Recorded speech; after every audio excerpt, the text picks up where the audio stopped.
Hello, good morning, and welcome to Unacademy IAS, a one stop destination for all the English medium civil services aspirants. This is Shyam Kaggod here, taking up the Hindu news analysis for 27th June 2025. Before I start the discussion, please do let me know in the chat section that I'm audible and visible for all of you. Am I audible and visible for all of you? Please give me the confirmation.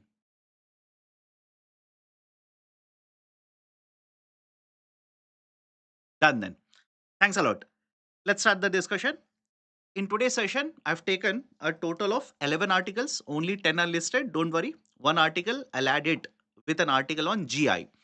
So, totally 11 articles, 9 of them from the Delhi edition of Hindu newspaper, 2 of them from the Indian Express. This has been done in order to ensure that the discussion will be comprehensive and, more importantly, it will address all of your current affairs requirement to ace the civil services examination. If you like this initiative, do hit the like button. And if you're yet to join our YouTube channel, kindly do it right now. Now, before I start the discussion, certain important announcements. One, after the session is over, I'll be uploading the PPT's PDF in my Telegram channel. This is the QR code. Please do join and download. Second, I keep on getting mails from the students asking me to cover Indian economic current affairs because I know a lot of students find Indian economy, especially the current affairs part, daunting, difficult to comprehend, etc. That's a precise reason. Last week we launched an initiative, Economy This Week.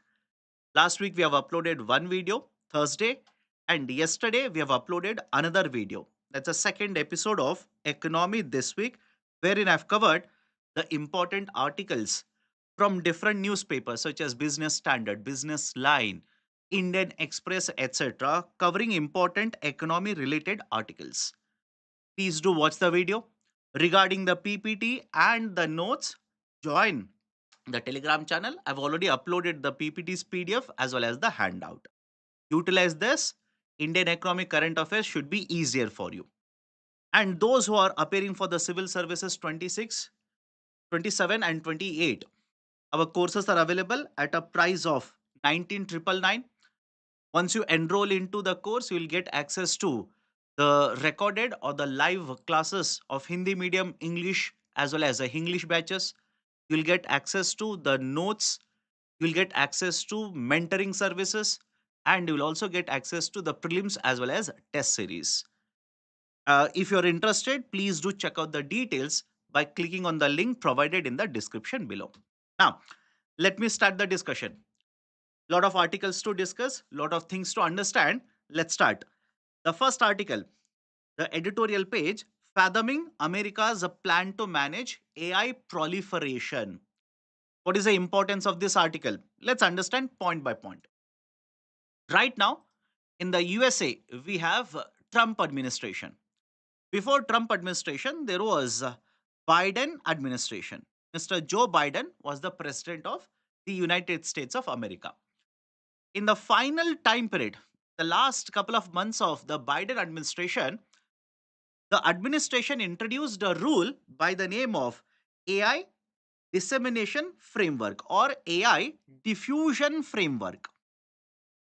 AI Diffusion Framework. Some of the experts have called this as AI Diffusion Rule, and some experts have called this, instead of rule, they've used the term framework, as it is done in the article provided in the editorial here. Now, what was the argument of the government of USA here?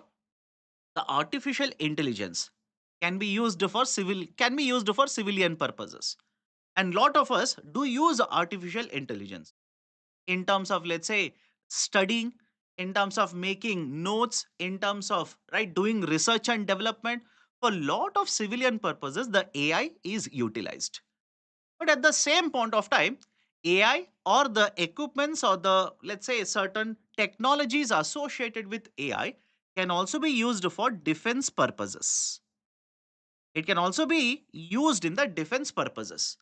So the objective of the Biden administration was that with implementation of this kind of a rule or framework, no doubt we will promote AI diffusion, AI proliferation, in certain countries with our, right, let's say partners.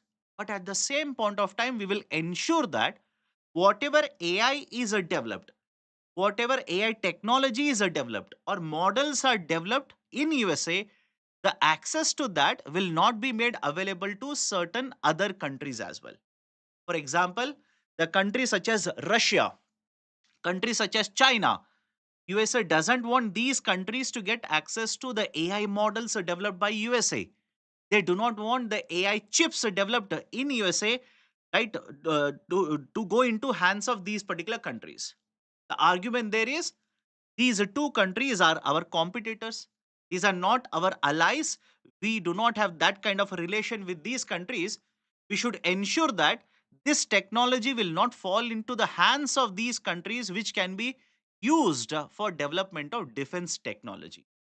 And that is a precise reason under this policy, that is the AI diffusion rule or AI diffusion framework, the government in USA divided the countries into three groupings. They divided the countries into three tiers or three groups: tier 1, tier 2, and tier 3. If you're a country who is classified under the tier 1, these were the trusted partners of USA, trusted allies of USA, and the access to the AI model and AI technology will be made easily available to them. If you're part of a country which is classified as tier 2, these are not explicitly adversarial for USA, but they are not fully trusted as well. Neither here nor there. Neither can I say you are my enemy nor my friend. Right? So this is basically the middle one, middle category. But the access to the AI model and AI technology will be provided, but with licensing agreement. Now came the third grouping, tier 3. These are adversarial nations. That is, in simple terms, those countries with whom the enemy relations are present. That is, in simple terms, the Russia and China. And the government in USA now said, we will not allow the access of AI models, AI technology for these particular countries. We will impose a lot of stringent regulations, restriction. We will cut the access. Now, it will not be surprising for you to find out that India was neither in the part of tier 1 nor part of tier 3. We were basically part of tier 2 grouping. We were part of tier 2 grouping, neither here nor there, right? So, with agreements, with basically licensing agreements, the technology, the AI models now will be made available to India. Now, please understand, whenever these kind of policies are implemented, it will have certain impact. The positive impact of this will be now the government of USA can basically say that we are ensuring certain countries do not get access to this technology. They will not be able to weaponize the technology. But at the same point of time, there is also concern with such when such policies are implemented. These kind of policies which basically state that either my way or the highway, where USA is trying to meddle into operations of other countries, where USA is trying to dictate terms to other countries. If you are a country who is not in line with the USA policy, you might be categorized under tier 3. You might be moved from tier 1 to tier 2. And so it is basically a kind of policy which is no doubt having certain positive impact, but a greater negative impact. As a result of this, many countries, rather than feeling welcome with or let's say having very cordial relations with USA, might start partnering with other countries, might start looking into other countries for access to this kind of technology, or might invest in their own country, develop their own technology. I'll give you one example here. All of you heard of the term deep seek, correct? All of you heard of the term deep seek, the Chinese AI version or the Chinese artificial intelligence. Now, what was the argument of government of USA? If I allow the access of technology and the AI models, the other countries which are not our allies will use it, will right weaponize it. They'll be able to use a better computation, etc. But the invention or the development of AI, I'm sorry, deep seek has basically shown that you do not have to have very high computing technology to develop an AI model.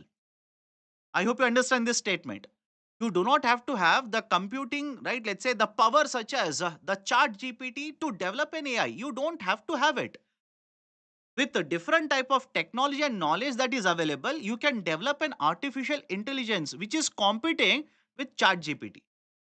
So the argument of the experts or let's say the writer here or writers here is this kind of a policy will do more harm compared to the positive outcomes. That is a precise reason. Have a look at this. The new administration, that is the Trump administration, has withdrawn the earlier policy, that is the policy of Biden administration of AI diffusion rule or AI diffusion framework. The policy has been withdrawn. But at the same point of time, the Trump administration has also implemented multiple measures, multiple reforms. More are supposed to be implemented in the coming days, which are another version of the earlier framework. They are basically the other version of the earlier framework. The earlier framework wanted to impose a restriction or impose the regulations in such a way that access will not be given to these countries, Russia, China, North Korea, etc. But at the same point of time, what has the Trump administration done? The Trump administration right now has implemented multiple measures, such as one, they have blacklisted certain companies. They have essentially blacklisted certain companies. What is the meaning of the blacklisting of certain companies? They have identified certain companies from these group of countries, that is essentially those countries which will fall under the tier 3, to ensure that the AI technology which is developed in USA will not fall into the hands of these particular companies. They will not get access to this technology. This is again another version of the diffusion framework. They have also implemented multiple policies where different regulatory mechanisms, regulatory policies have been implemented. Again, just to ensure restrictions will be imposed. And in the coming days, it is expected that the chips, the AI chips, right, the chips which will be manufactured in USA will have a tracking mechanism. Have a look at this. They now have proposed that there is a bill which has been introduced in the USA. The bill proposes that the one who is going to manufacture these chips, which will be used for development of AIs, those chips will have a tracking mechanism. Essentially, if it is sold to China, where it is located in China, which company is using this, all of this information can be availed by the USA government or somebody who is sitting in USA. Don't you think again these kind of policies are another version of the earlier AI diffusion framework which was announced by the Biden government? And that's a precise reason. The article simply says the government of USA needs to promote the proliferation of AI. We need to promote the proliferation. Proliferation means the spread, the adoption of artificial intelligence. Because no doubt it has a higher impact on multiple areas. For example, healthcare, AI can be used there. For, right, let's say weather monitoring, AI can be utilized. For developing, right, or making research and development, AI can be utilized. For study purposes, AI can be used. So AI has a wider impact. At the same point of time, no doubt, AI can also be misused or abused in developing weapons in basically defense sector. But the government doesn't have to treat AI on par with nuclear energy. I hope you understand. In the context of nuclear material also, the same argument is existing. Nuclear material can be used for, or nuclear technology can be used for civilian purposes at the same point of time for military purposes. So there are ways to ensure that there is no diversion of the AI for, right, let's say defense purposes when you import it from some other country. But these kind of regulations or these kind of frameworks will do more harm rather than providing any kind of a benefit for exporting country or a market leader such as United States of America. Done. So these are certain important points associated with the first article provided here. Now, before I give you the question associated with this, listen to me very carefully. This kind of a habit of USA is not just associated with artificial intelligence. You can extrapolate the same argument, right, for other countries also. You can extrapolate the same argument for USA in other areas as well. I'll give you one example. All of you heard of de-dollarization? Please do let me know in the chat section. All of you heard of de-dollarization? The president of USA, the current president of USA, initially, not now, but initially, couple of months ago, used to keep on saying this. If BRICS will move away from the dollar, if they will stop using dollar, they go for de-dollarization, I will target them. I will hit these countries with 100% tariffs, etc., etc. So look at this. The government of USA is threatening other countries what kind of currency you are supposed to use when you are conducting trade amongst yourselves. I hope you understand. Right? What kind of currency you are supposed to use when you are conducting trade amongst yourselves, that policy is being dictated or enforced by the government of USA. I'll give you one more example in the context of USA. I'm sorry, in the context of China. Very recently, there has been a lot of discussion associated with rare earth magnets. What was the restriction imposed by Chinese government there? The government of China had basically imposed a regulation saying that if a particular country will import the rare earth magnet, they will have to give an undertaking. That is, the importer has to give an undertaking saying that this will be used for only these purposes. None of these will be fitted and exported to USA, etc., etc. So these kind of policies have been implemented across multiple countries now. It has started. It has started as another wave of protectionist policies. Done. So associated with the discussion here, I've given a question for you to practice descriptive answer writing.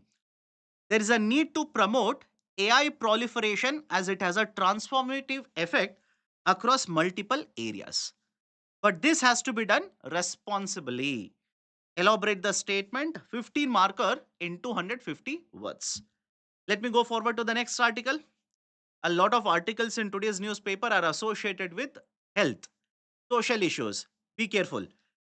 So, the article is talking about vaccinations. Now, there is a term called as zero dose children. Zero dose children. Right? What is the meaning of a zero dose children? And then I'll connect it to the points given in the article here. The zero dose children are those children who have not received even a single dose of vaccines. Even a single dose of vaccines. These children have not received even a single dose of vaccines. What kind of vaccine? There is a vaccine by the name of DTP. DTP, right? That is diphtheria, tetanus, and pertussis. So even a single dose of vaccine has not been registered or has not been given to the children. These children are called as zero dose children. And why this is important? Let me connect it to the article here. According to the latest study that is published in the Lancet, India houses the second highest number. Please remember this. India houses the second highest number of the children who are classified as a zero dose children. Is my point clear to all of you? I'll repeat it again. India houses the second highest number of children who can be classified or who are counted as a part of zero dose children. Right? Out of these particular countries, please understand, those particular countries which account for majority of these zero dose children. Globally, according to the reports published, there are around 15 plus million children who are part of zero dose children. Out of these 15.7 million, 1.4 million are from India. 1.4 million are from India. In fact, the article points out that, by the way, the government of India has implemented multiple policies. It points out the government of India has implemented multiple policies. The number of children who are zero dose children has kept on reducing. Post 1980, it has fallen down in India. Even before the pandemic, the number was lesser.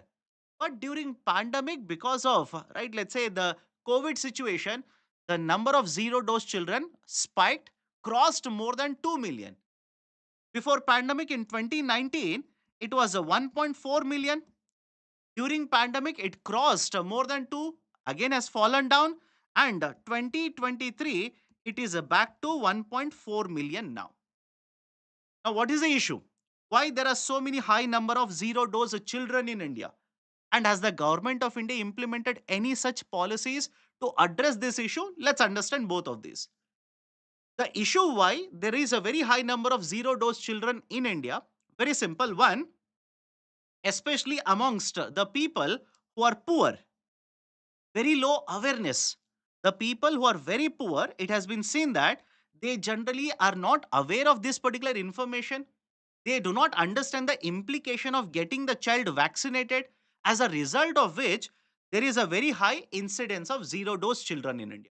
Second, especially those particular people who are scheduled tribes, who reside in certain innermost regions where accessibility is a problem, access to the healthcare services is a problem, right? The incidence of zero dose children amongst scheduled tribes is also very high. And amongst, right, let's say certain people who are vaccine skeptics, right? That is, they do not believe in the importance of vaccination.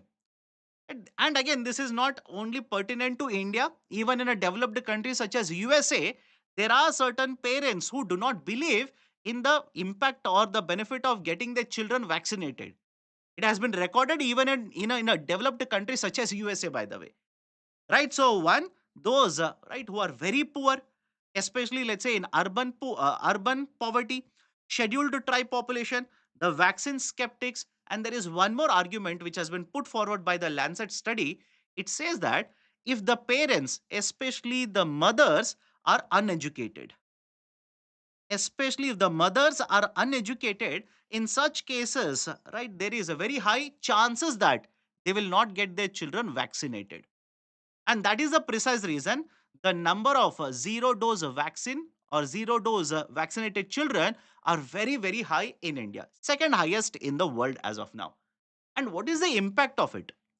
If the children do not get vaccinated, obviously there is a very high chances of children contracting the diseases. Very high chances that the children will contract the disease, and it is not just going to affect the child. The other people, the other children in the community might also get the disease. They might lead to spread of the disease in the community itself. For example, the diseases such as measles, polio, or diphtheria for that matter, these kind of diseases, these the instances of these the children contracting these diseases in many other countries, especially developing countries, is negligible, almost eradicated. But if the number of children with the high with the zero dose is very high, these kind of diseases which can be treated, which are right curable, vaccination is available, but because of zero dose vaccination, the diseases might be contracted. Many of the cases, children might even die. So, what has been done by the government of India? So, for please understand two very important policies here. The government of India back in the year 2024, identified certain regions. That is, specifically the districts were identified. How many? 143 districts were identified as those particular districts which have very high incidences of the children having zero dosage, and the government of India launched zero dose implementation plan. Is it okay? Zero dose implementation plan. And much before this, the government of India earlier had launched Mission Indradhanush as well, under which government of India basically provided vaccination for the children to save them from 12 life threatening diseases.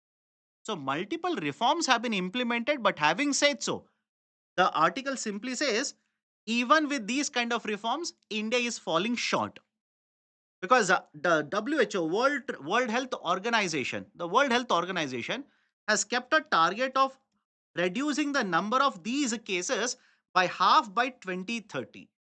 that is the zero dose children, the number of that should be reduced to, right, half of what it was back in the year 2019.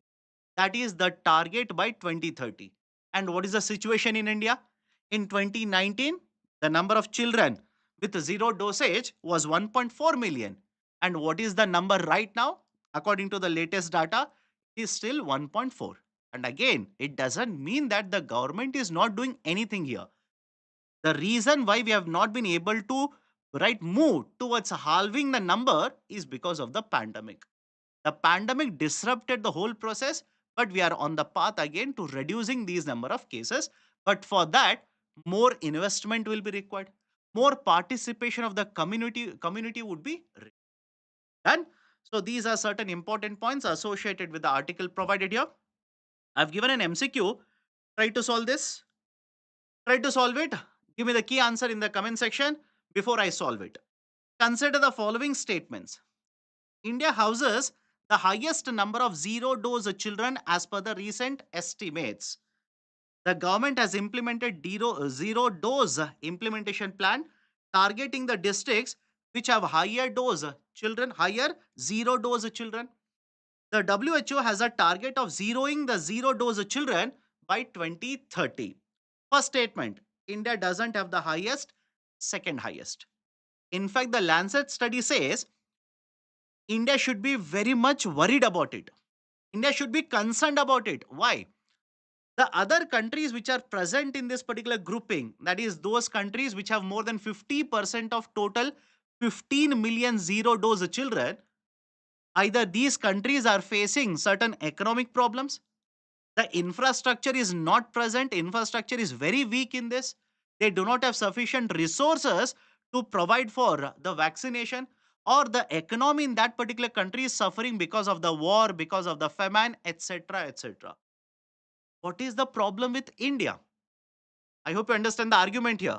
The report simply says India doesn't suffer from all of this, right? So India should be more worried, should be more concerned, ensure that these reforms are implemented in an effective manner. The government has implemented zero dose implementation plan. Yes, that is correct. The WHO has a target of zeroing the zero dose children. Zeroing means the government, I'm sorry, the WHO wants to reduce the number of zero dose children to zero. This will not be correct. Why? Whatever the number was in 2019, we want to reduce it by half by 2030. That is the meaning of halving, right? We want to halve it by 2030 of whatever it was in 29.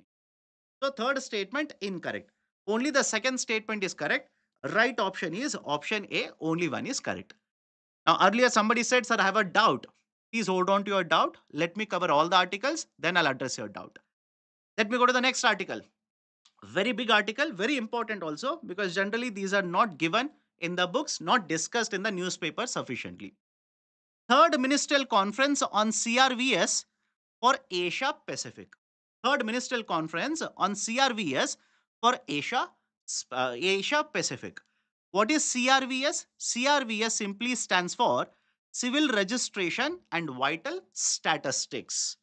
Please be very careful regarding all of this. Right now, there is a lot of discussion happening in the context of census also. So please be very careful. Okay. Civil registration and vital statistics. Now, what is the importance of this?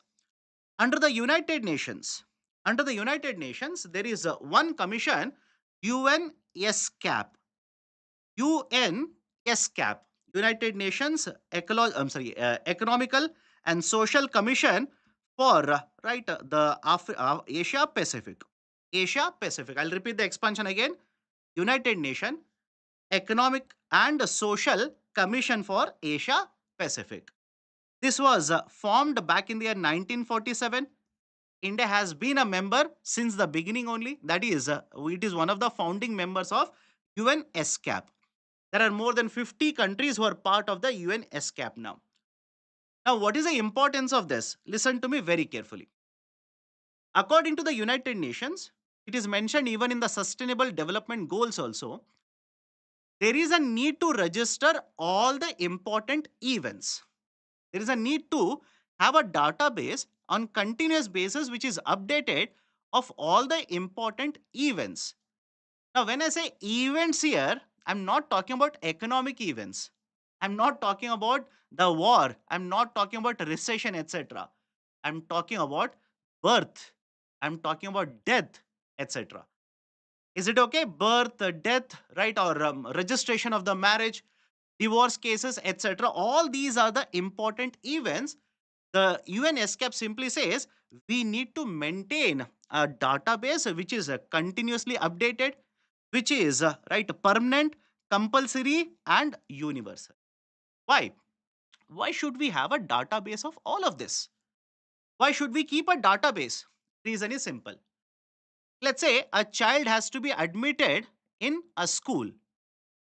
There should be a document to prove that the date of birth of the child is so and so. I hope you understand. The date of birth is of the child is so and so. Some of you will say, sir, they can use the 10th class marks card. But my dear, I'm talking about a child getting admission into a school, primary school. You can't ask the child, get me a 10th marks or 10th mark sheet or SSLC mark sheet. They're yet to reach 10th class.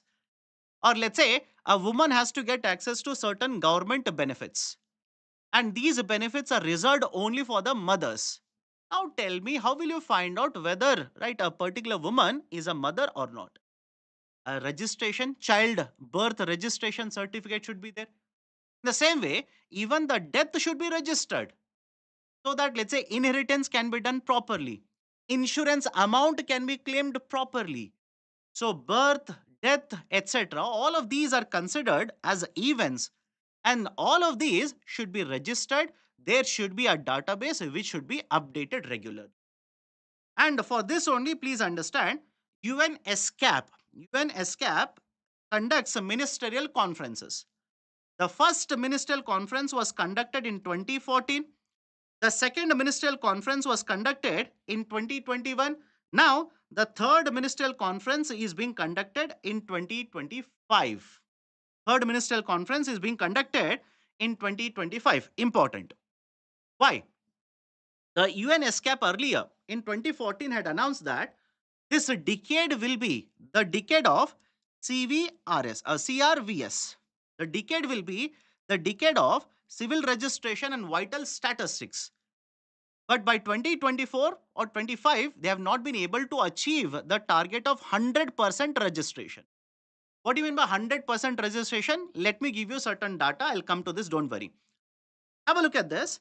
According to the report published by this authority, in the last decade, the number of children who are registered, right, who are registered, the number has increased. Right, there is a huge spike in the number of children whose recognition is registered, whose birth is registered. The number of unregistered children has declined. Very good outcome.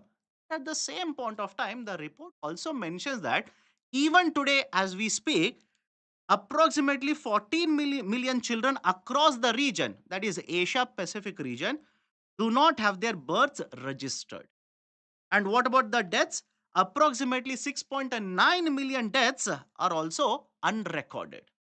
So the argument was by 24, we should be having zero unregistered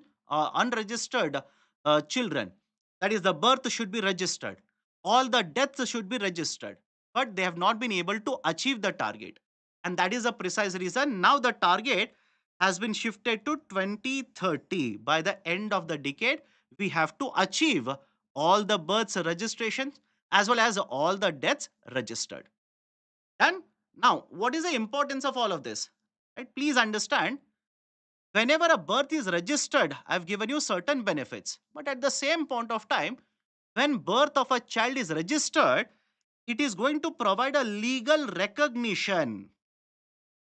All of you able to understand this? It will provide legal recognition. That is, the child is born. Here is a person, right? The person has to get access to multiple benefits now, etc., etc. Legal recognition, legal identity is provided to the child. In fact, I told you, this is provided under the SDG as well. That is a Sustainable Development Goal. Specifically, remember the goal number 16.9. 16.9 talks about being or providing the legal recognition through the registration of the birth of the children. Done. So these are important points. Now, what is the situation in India? What is the situation in India? In India, please remember, there is a Registration of Births and Deaths Act of 1969. Point number one. Right? In India, there is a law, Registration of Births and Deaths Act of 1969, which makes it compulsory for all the births, all the deaths to be registered. Right? All the births and deaths must be registered according to the provisions of RBD Act of 1969. In fact, the Registrar General of India, right, the authority associated with this, the Registrar General of India earlier found that there was some problem associated with registration of the children. How so? Lot of the people, especially residing in rural parts of India, they are not aware about the law. They do not understand the importance of getting the birth as well as the death registered with the authorities. And in many of the cases, the concern was lot of paperwork is there, right? There are no sufficient facilities for us to register these births and deaths, etc., etc. That is the reason the government of India set up an online portal to facilitate the birth as well as the death of the people. In fact, I'm pretty sure all of you heard of this. There is a facility provided by the government of India, that is DigiLocker app. All of you heard of this? DigiLocker app. The government itself says use the DigiLocker app. You want to get access to your right birth certificate. You do not have to keep on carrying the physical copy of it. You do not have to keep on carrying the physical copy. The digital version of the copy will be made available in the DigiLocker app. You can download and use it for any purposes you want to. In terms of, let's say, whenever these documents are needed, are demanded by the authorities. So the government of India has made it easier in terms of registering for the births now, death of the people, right? The online apps have been made available. Easy access to your certificates are also made available. Right? So these are certain important points which are given in the article. In addition to this, there is one more article which has appeared in Hindu newspaper today. That is, the Registrar General of India has issued a directive to all the hospitals in India, specifically the government hospitals, specifically to the government hospital. Reason being, more than 50% of the birth of the children happens in the government hospital. That is the reason now the RGI, Registrar General of India, has issued an order saying that once the child is born, before the mother is released from the hospital, right, before she goes to home, that is in the next 7 days, you ensure that the birth certificate is issued to the mother. Is the point clear? This is just an update. And earlier also we have discussed the issue associated with the registration of the birth, death, etc. So in the next 7 days after the birth of the child, birth certificate has to be issued. Right? That is the order which has been issued by RGI to all the hospitals, specifically targeting the government hospitals. Now, let's solve an MCQ question here. MCQ number 143. Let's solve it. Those who know the answer, please do type in the chat section before I give you the key answer. Consider the following statements regarding UNESCAP. It was founded in 1947. It has a 53 members and 9 associate members. Its headquarters is located in Bangkok, Thailand. And what is the correct answer? It was founded in 1947. Yes, absolutely correct. It has 53 members and 9 associate members. Yes, that is also correct. Third one, it is headquartered in Bangkok, Thailand. Yes, that is also correct. Some of you are saying only 2 are correct. Right option is option C. All the 3 statements are correct. Right? All the 3 statements are correct. Option is right C here. Okay, let me go to the next articles. Pahalgam excluded. India declines to sign SCO statement. Important one. Why? After the terrorist attack in Pahalgam, India conducted certain operation. That is Operation Sindoor. After the Operation Sindoor, earlier when I discussed, I said the Defense Minister of India, for the first time ever, will be visiting a foreign country after Operation Sindoor. And that was for the Shanghai Cooperation Organization meeting, that is SCO meeting. SEO meeting of all the defense ministers. Now listen to me carefully. During the meeting or during the talks there, the defense minister of India categorically stated that there are certain countries around the world who are promoting terrorist activities, who are sheltering the terrorist activities. They are promoting by funding, etc.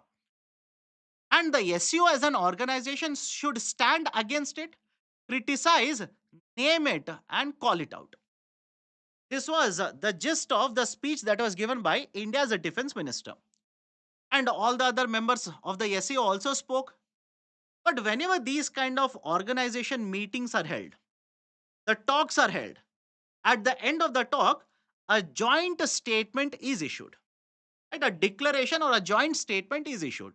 And by the way, please remember, SEO as an organization functions on the model of a consensus. Now, when this particular statement was prepared, India raised certain issues. What is the issue that was raised by India? One, we wanted Pahalgam to be included in the statement. We wanted that all the members basically say that we are against these kind of activities such as Pahalgam terrorist attack. Pahalgam was not even mentioned. It was not even mentioned in the joint statement. And moreover, one activity or one terrorist activity that happened in Baluchistan, that is Pakistan, that is specifically I'm talking about, in month of March, right, there was a train that was hijacked. Train that was hijacked by terrorists in Baluchistan. That is the Jafar Express. Jafar Express was hijacked. A certain number of people, around 30 people, died during this particular, right, let's say, the attack as such. So this Baluchistan, right, issue was raised in the joint statement, but not Pahalgam attack. And that is the precise reason why government of India simply stated that you are not giving us the right recognition. That is, we want the group to stand by us. We want the group to oppose these kind of terrorist activities. You are not listing out our issue, but you are basically listing out the Pakistan's issue. And that is a precise reason India has declined to sign the SEO joint statement. Now, another very important aspect of this, certain Western countries would be happy with this kind of an outcome. I'll tell you why. And the reason behind this is the SEO was set up as basically an opposition to the Western led the groupings as such.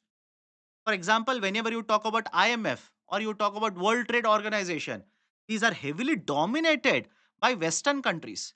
The heads of these generally are from the Western countries, again, specifically World Bank and IMF. And as an opposition to these kind of Western led, Western dominated blocks like this, we had a model of SCO. And Western countries also look at SEO and simply say, you are against us. You have formed a group because you are anti-Western force. And government of India has never accepted this argument. It has never accepted. So when these kind of fissures arise in a grouping like this, when these kind of fissures arise, the Western countries will be happy. Right? Because it shows that within the SEO there is no unity. There is there are a lot of frictions within the members of SEO itself. And the second very important aspect that we need to note here is that SEO this time, or the meeting was held in China, and China is a very close ally of Pakistan. And the country which is hosting, no doubt, right, it will play a very important role in, right, basically preparing the statement. No doubt it will play a very important role. But it shows once again to India that China will favor Pakistan over India. And that's the reason it is very important to have, right, important allies, all time friends, all time allies in the international. And the third, some of you might be thinking, sir, if this is right happening against India, what is the point of India participating in these kind of, let's say, meetings? Why should India even participate here? India should abstain. India should stay away from these kind of meetings. In international diplomacy, please remember, in international relations, there is right, there is always this thought. It is important to be on the table, right? It is important to be present at the table rather than being, right, absent altogether. It is important to be at the table. Now, because India has opposed it, The rest of the world will understand India will not stand for these kind of, let's say, shenanigans. Indian diplomacy will not accept these kind of, let's say, tricks that will be played by other countries whenever it comes to the not present in today's Hindu newspaper. Some are there, but they're not relevant for UPSC. Let me go forward. The government of India. Okay, some of you are saying the video is stuck. Some of you are saying it is buffering. Please do let me know. Is it fine? Can I continue? Okay. Some of you will be happy saying that, sir, it is stuck, it is buffering, cancel the class, right? We will be happy today. Don't worry, I'll continue now. Additional demand behind the delay in Jal Jeevan Mission.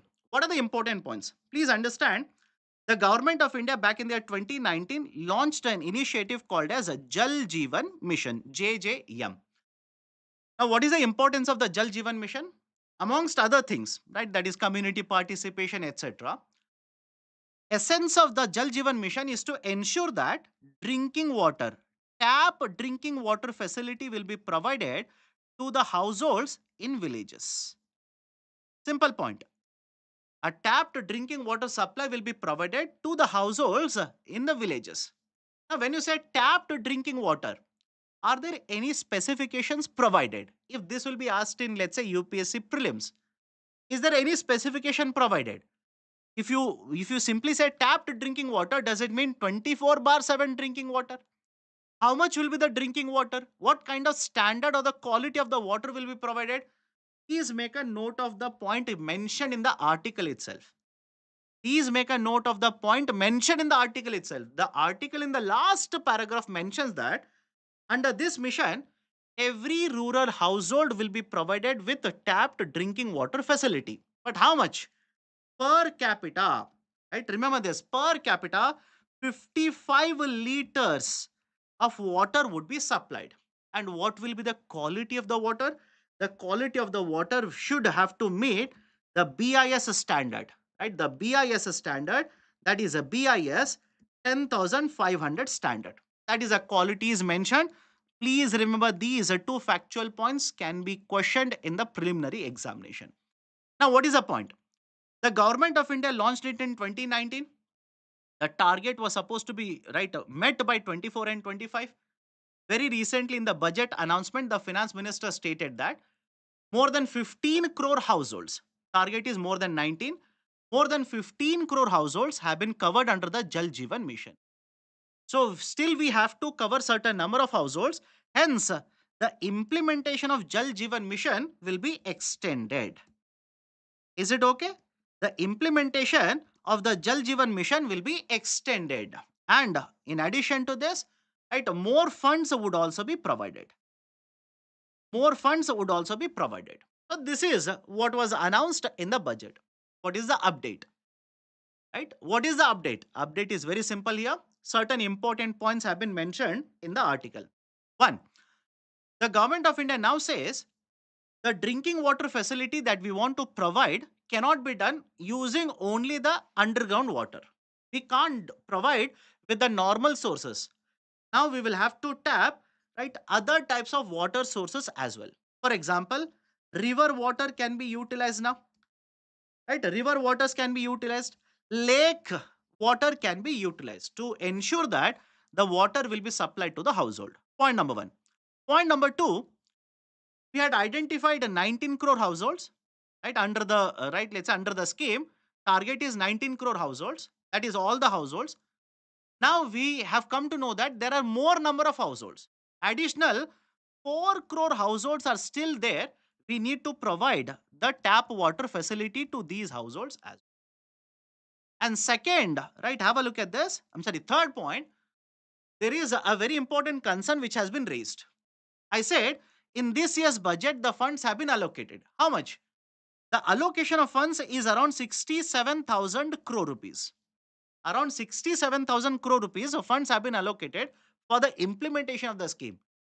According to the data that is available in the ministry's website, hardly around 22,000 crore rupees have been utilized so far, which means we have entered into the new financial year. We are in the month of let's say July now, almost into the month of July. So after so many months also, the utilization of funds is much lower. We have to increase the utilization of the funds to ensure all the funds which are allocated will be utilized in order to provide or develop infrastructure and provide tap water facility to the household. Done. So these are certain important points mentioned in the article on Jal Jeevan Mission.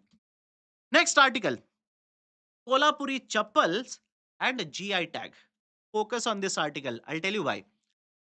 It's not the first time that there is a issue which has been raised associated with the GI tag in recent times.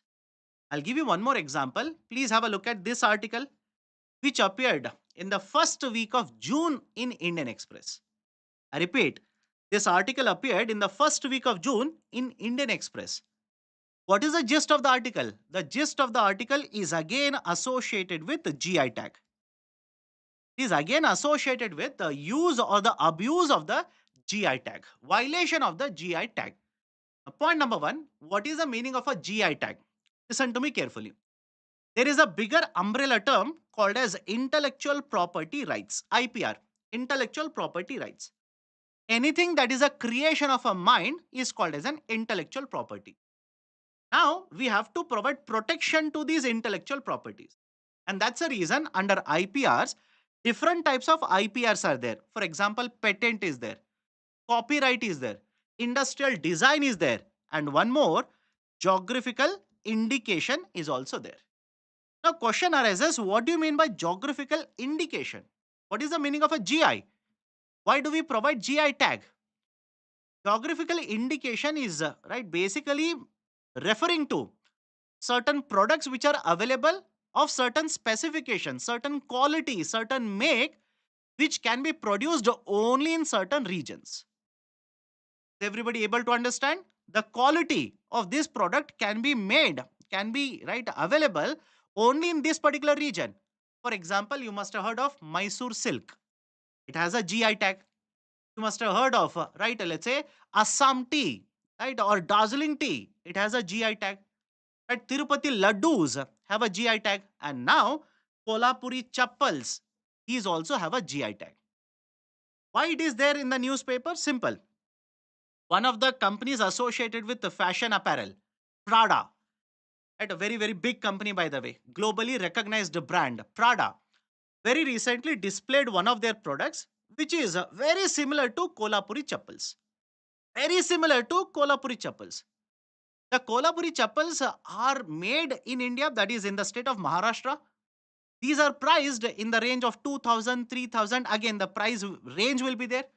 But the one which is produced by Prada, made by Prada, is being sold above 1 lakh rupees. But the bigger worry for us, right? Not the price. Bigger worry is there is absolutely no recognition given that it is inspired by the Kolhapuri chappals. That is the grievance. That is the complaint here. You want to use these products, right? First and foremost, there is a protection provided. But at least recognize it and say, these are inspired by the Kolhapuri chappal design. So what is the issue here? Listen to me carefully. In India, is there any legal recognition provided to GI? Is there any law which provides, right, let's say, legal recognition to GI? Remember, there is a GI Act of 1999. Remember this. There is a GI Act of 1999. The Geographical Indications of Goods, the Protection and Regulation Act of 1999. Under the GI Act, there are multiple provisions. Within the GI Act, there are multiple provisions. For example, can the violation of GI tag, can it be treated as a criminal offense? Yes. Under the GI Act, there is right a certain provision to treat it as a criminal offense. Penalties, monetary penalties are imposed. Imprisonment is also allowed under the GI Act. Can it be treated as a civil offense? Yes, there are provisions which will treat this as a civil offense, and there are, right, let's say, recourse to that as well. Now, can the companies, can, let's say, the associations which are producing the Kolhapuri chappals or, let's say, Tirupati laddus, can they approach judiciary? Is there any solution to this? Yes, they can go to the judiciary, file a complaint, file a petition. In such cases, Now the judiciary will take, right, let's say any one of the recourses, but very difficult to do that. There are recourses. One, they can issue a directive for the company which is right abusing the GI tag or doesn't have the right to use a GI tag to stop usage of it. They can simply ask the company to, right, let's say share certain profits or give the profits to the company or the one who has the ownership of GI tag. They can simply order the confiscation of all the materials which are being sold with the use of GI tag because they don't have the right to use the GI tag. Right? So there are certain provisions under the GI Act of 1999. Please remember this. And the same point was discussed even earlier in the context of Tirupati Laddus. Tirupati Laddus are made by TTD and they are sold in the place that is Tirupati.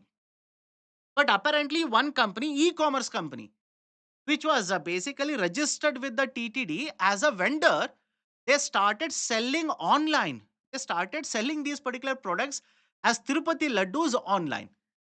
Right. So against this, right, let's say order was sent. Basically, they sent order and say that please stop, please refrain from doing this because if you continue to sell, you do not have the right of GI. We will basically drag you to court. That was also there in the newspaper earlier in the context of GI tag. Everybody's okay? So associated with this, MCQ number 144. Consider the following statements regarding geographical indications of goods Registration Protection Act of 1999. It is a fully compliant with the TRIPS agreement. Some of you will basically say, sir, what is a TRIPS? You did not mention TRIPS earlier. Suddenly, how can you do that? UPSC will do that. TRIPS essentially stands for Trade Related Intellectual Property Rights. Remember this. Under WTO, there are multiple agreements. One of them is TRIPS. Right? So it is fully compliant with the TRIPS agreement. Yes. The GI Act of 99, which is implemented by India, is fully compliant with the TRIPS agreement of WTO. It provides for civil as well as criminal remedies. Yes, both the statements are true. Right option for the question will be option C. Both of them are correct. Now, next article. Staggered polls cannot be considered an immutable feature of the Indian Constitution. Right? Basically reported by ex-CJI. What is the importance of the article? In recent times, there is a discussion associated with simultaneous elections. Just an update. I will not discuss the detail of simultaneous elections. I'm pretty sure all of you heard of this.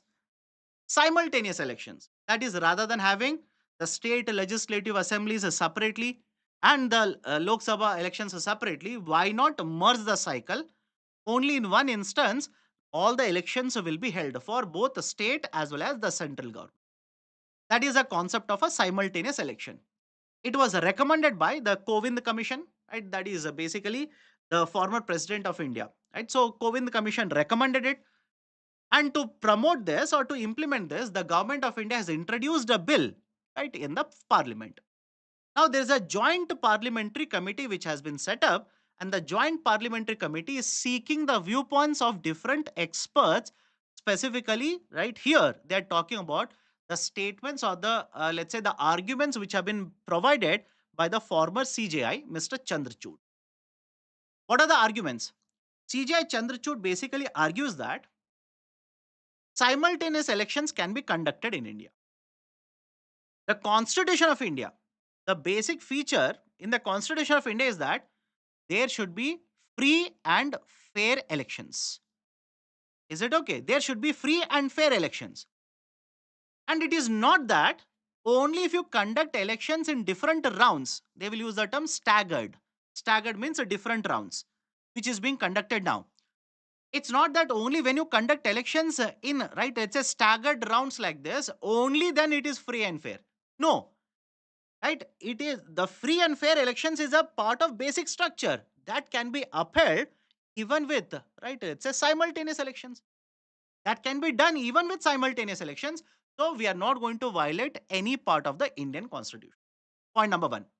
Point number two, there is a counter argument to this policy of one nation, one election. That is simultaneous election, that the issues which are having of a national importance, the issues which are of national importance will supersede the thinking of the voters.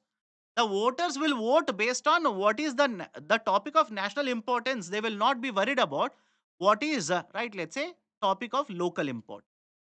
Which subject is of local importance, they will ignore it. So they will just think of national importance and they'll keep on voting for the same political party for the state as well as for national, right, or let's say Lok Sabha elections. CGI says this will not happen. We are assuming that the voters are gullible, voters are naive, voters are ignorant. The former CGI says, no, it will not happen. Voters are intelligent. They will define or they will be able to find out which political party will cater to my interest at the state level, which political party will cater or candidate will cater to my interest at the national level. So they will be able to do that. That is the point number two. Point number three, right? Basically, the CGI says there is one more argument. Whenever simultaneous elections are conducted, the smaller regional parties, right, will lose the importance. The national parties will get the limelight. Smaller regional parties will not be able to contest. They will not be able to win many number of seats. Right? The CGI simply says no. This is going to happen anyways. Whether it is right, let's say simultaneous elections or staggered elections.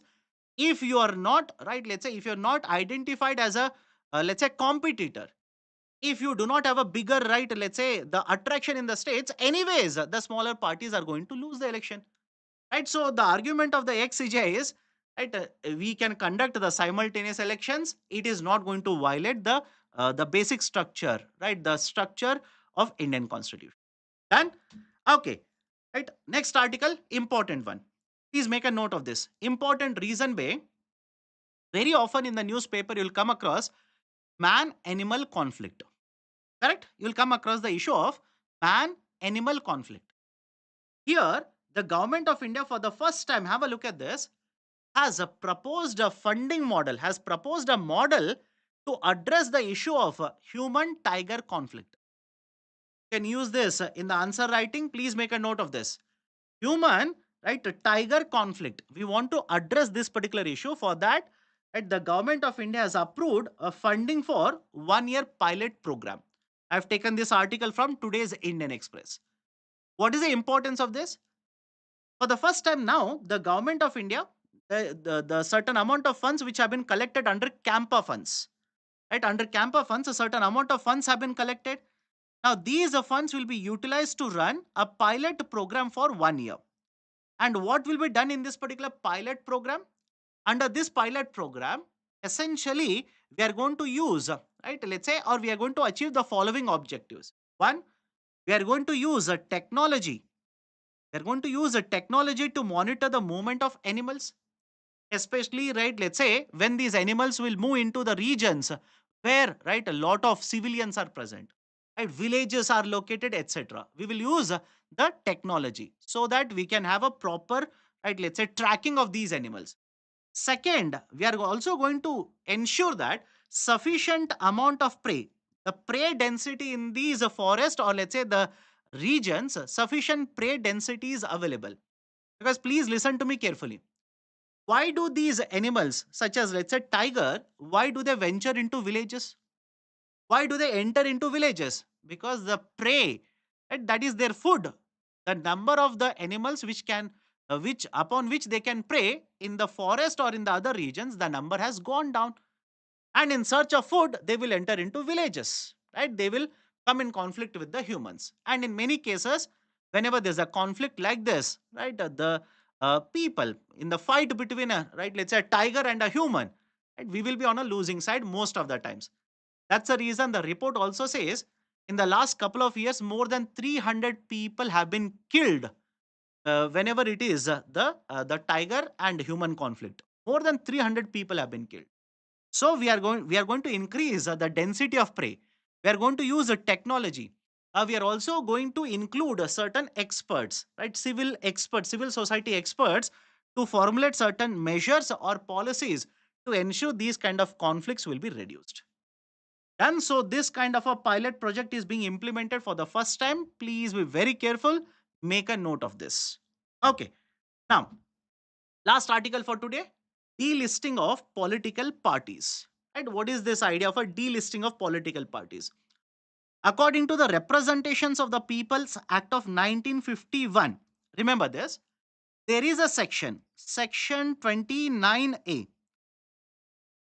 A party, if they want to contest in the elections, they will have to be registered, right, under the section 29A of, right, the RPA Act of, or RP Act of 1951.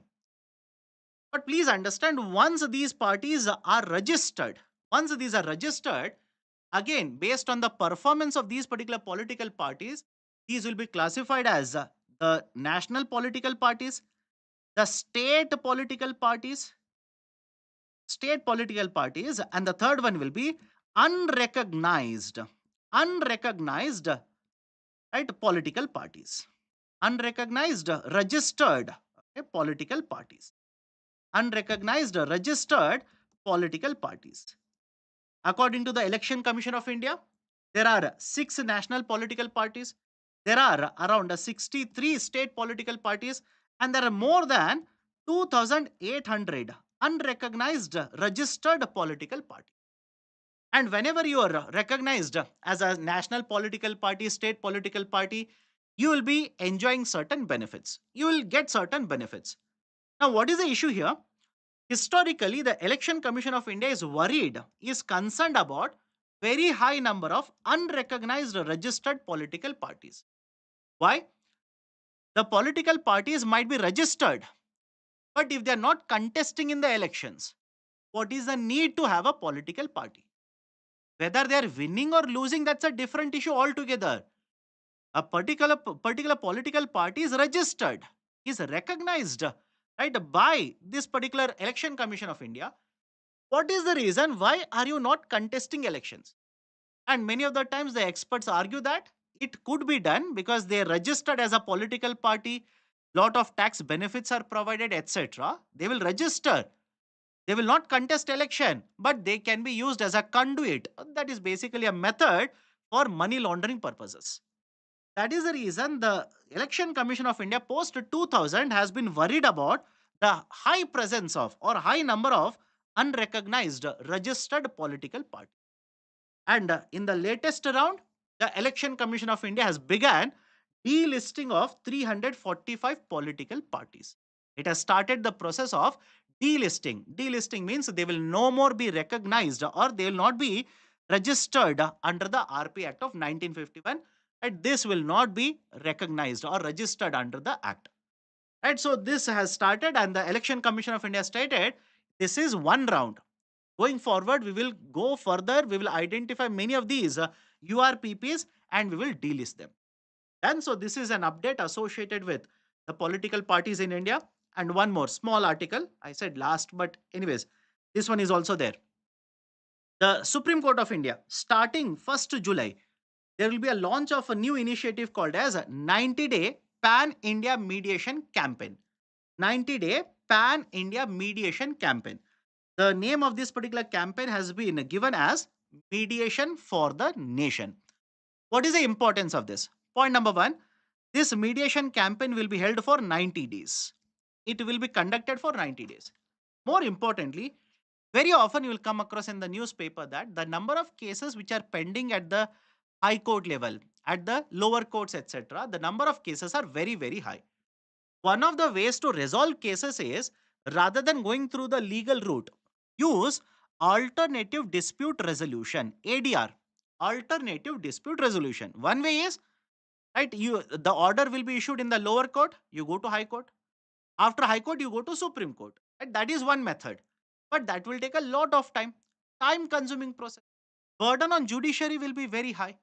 Right? The cost associated with this particular process will also be very high. Is there any other alternative method to this? There is a method collectively referred to as alternative dispute resolution. One of the methods under ADR is mediation. What is the meaning of a mediation? An expert, a third party, an expert, that is the third party, will be present. They will try to mediate, right? Act as a middleman between both of the parties, try to come to a resolution of the issue. That is the concept of a mediation which is being proposed, which will be conducted for 3 months under the name of Mediation for the Nation. And what is the importance of this? Time consumption will be very less. quick resolution can be obtained. The cost associated with this particular process will be very, very less, and the burden on the judiciary will also be lowered. Right? So the campaign name is important. Please remember the name of the campaign: Mediation for Nation campaign. Done? So these are the 11 articles I wanted to discuss with you. Well, now if you have any questions, do let me know. But before that, if you like this initiative, please do hit the like button. If you are yet to join our YouTube channel, kindly do it right now. Yeah. So if you have any questions, please do let me know. If you're wondering, sir, any economy articles in today's Hindu newspaper? Absolutely no. No important economy articles.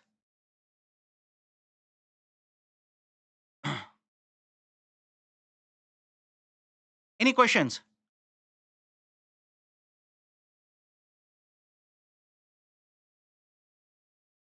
Done then. No questions? Okay. Thanks a lot to all of you for joining this particular session. As usual, tomorrow 10 a.m. the Hindu news analysis will be conducted. Right. Take care. Bye. Have a great day.